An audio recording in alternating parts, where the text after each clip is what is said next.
Tilapia মাছের দারুণ একটি টেস্টি রেসিপি নিয়ে তোমাদের সামনে আমি আজ হাজির হব। নমস্কার বন্ধুরা, আমি সুষমা চলে আসলাম তোমাদের সামনে এমএস লাইফস্টাইলে নতুন একটি রেসিপি ভিডিও নিয়ে। তা দেখো, সকালবেলা ঘুম থেকে উঠেছি আর বাড়িতে মাছওয়ালা এসেছিল, তার কাছ থেকে আমি কিন্তু এই বড় সাইজের তেলাপিয়া মাছটা নিয়েছি। আজকে এই তেলাপিয়া মাছের আমি সর্ষে বাটা রেসিপি করব। তা মাছটা আমি কিভাবে রেসিপিটা বানাই সেটাই তোমাদেরকে দেখাবো। যারা কখনো তেলাপিয়া মাছ খেতে চাও না বা এখনো পর্যন্ত খাওনি, তারা কিন্তু একবার এভাবে ট্রাই করে দেখবে। আশা করি তোমাদের খুবই ভালো লাগবে। মাছটা দেখো, প্রথমে আমি ভালো করে পাখনাগুলো কেটে নিয়েছি, তারপরে আমি আঁশটা ছাড়িয়েও নিয়েছি। এখন কিন্তু সুন্দর করে আমি পিস করে নেব।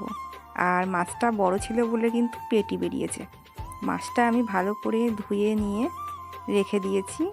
আর তারপরে কিন্তু এবার লবণ আর হলুদ মাখিয়ে নেব। তারপরে আমি ভালো করে একটু মাখিয়ে একটু রেখে দিয়েছিলাম। এবার দেখো, আমি ওভেনে কড়াই বসিয়ে দেব। আর কড়াইটা গরম হয়ে গেলে তাতে আমি সর্ষের তেল দিয়ে দেব।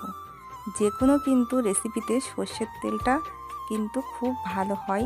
মাছ, মাংস, যে কোনো রেসিপিতে সর্ষের তেল দিলেই কিন্তু ভালো লাগে খেতে।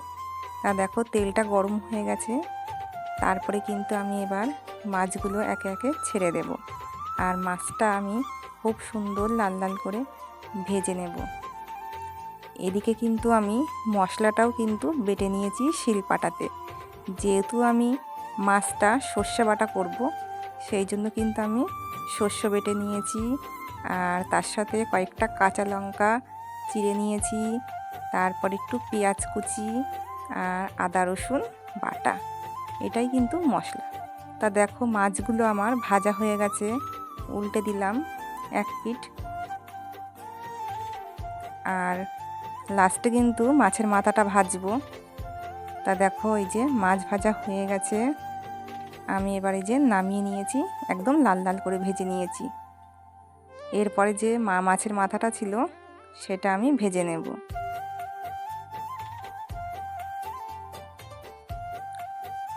তারপরে দেখো, মাছের মাথা ভাজা হয়ে গেছে। কড়াই যেই তেলটা ছিল ওই তেলের মধ্যেই কিন্তু আমি পেঁয়াজ কুচি দিয়ে দিয়েছি। আর আমি বেশি পেঁয়াজ দিইনি, একটা ছোট সাইজের পেঁয়াজ দিয়ে দিয়েছি। তার মধ্যে দেখো 4-5টা কাঁচা লঙ্কা চিড়ে দিয়ে দিয়েছি। আর হালকা একটু ভাজা হয়েছে, তারপরে আমি দিয়ে দিয়েছি একটু লবণ, একটু হলুদ দিয়ে একটু মিশিয়ে নেব। আর তারপরেই তো মেন মশলা যেটা, সেটা আমি দিয়ে দেব। আদা রসুন বাটাটা একটু দিয়ে নাড়াচাড়া দিয়ে নেব। আর তারপরে কিন্তু যে সর্ষে বেটে রেখেছিলাম সেই সর্ষে বাটাটা কিন্তু আমি দেব, একটু জল দিয়ে তারপরে সর্ষে বাটাটা দেব। বন্ধুরা, আমার ভিডিওটি যদি কোনো নতুন বন্ধু দেখে থাকো, প্লিজ একটা লাইক করে দিও আর চ্যানেলটি সাবস্ক্রাইব করে পাশে থেকো। আমার চ্যানেলের ভিডিওগুলো ভিজিট করো তোমরা। যদি ভিডিওগুলি তোমাদের ভালো লাগে তাহলে একটা কমেন্ট করে দিও। আর আমার এই রেসিপিটা কেমন লাগলো তোমাদের অবশ্যই কিন্তু কমেন্টে জানিও। তার সর্ষে বাটাটা দিয়ে দিয়েছি আর তার সাথে একটু জলও দিয়ে দিয়েছি। দিয়ে তারপরে দেখো একটু গুঁড়ো লঙ্কা দিয়ে দিয়েছি, কারণ যেহেতু কাঁচা লঙ্কা আমি চিড়ে দিয়েছি, একটু গুঁড়ো লঙ্কা দিয়ে দিলাম। তারপরে দেখো ভালো করে একটু কষিয়ে নেব। নিয়ে তারপরে আমি পরিমাণ মতো জল দিয়ে দেব। যেহেতু আমি মাছটা সর্ষে বাটা করব, বেশি ঝোল রাখবো না, পরিমাণ মতো ঝোল রাখবো, যাতে গরম ভাত দিয়ে মেখে খেতে দারুণ লাগে। তা দেখো, ঝোলটা ফুটে গেছে। আর তারপরে কিন্তু আমি ভেজে রাখা মাছগুলো একে একে দিয়ে দেব, দিয়ে একটু নাড়িয়ে দেব। আর তারপরে আমি 1-2 মিনিট পর আমি নামিয়ে নেব। যেহেতু মাছের মধ্যে একটু ঝোলটা ঢুকবে, তারপরেই কিন্তু নামাবো। আর নামানোর আগে কিন্তু কোনো রকম আর কোনো মশলা দেওয়া লাগবে না। যেহেতু আমি মাছের সর্ষে বাটা করব, মেন মশলাই কিন্তু আমার সর্ষে। তা সেটা তো আমার দেওয়া হয়ে গেছে, আর কোনো রকম মশলাই লাগবে না।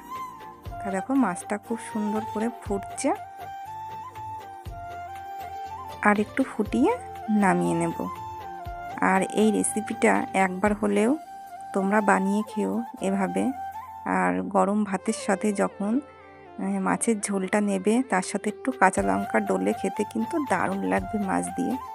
তা দেখো রেসিপিটা হয়ে গেছে, আমি আবার একটি পাত্রে নামিয়ে নিয়ে তোমাদেরকে দেখাচ্ছি। তা কেমন লাগলো আজকের এই মাছের রেসিপিটা অবশ্যই কিন্তু কমেন্ট করে জানিও। এতক্ষণ ধরে যারা আমার ভিডিওটি দেখছো সবাই একটা লাইক করে দিও। লাইক করলে কিন্তু ভিডিও করার উৎসাহ আরও বাড়ে। মাছের তরকারি আমার নামানো হয়ে গেছে, ফাইনাল লুকটা তোমাদেরকে একবার দেখিয়ে দিচ্ছি। আশা করি তোমাদের খুবই ভালো লেগেছে। নতুন ভিডিওর সাথে আবার দেখা হবে। সবাই ভালো থেকো, বাই।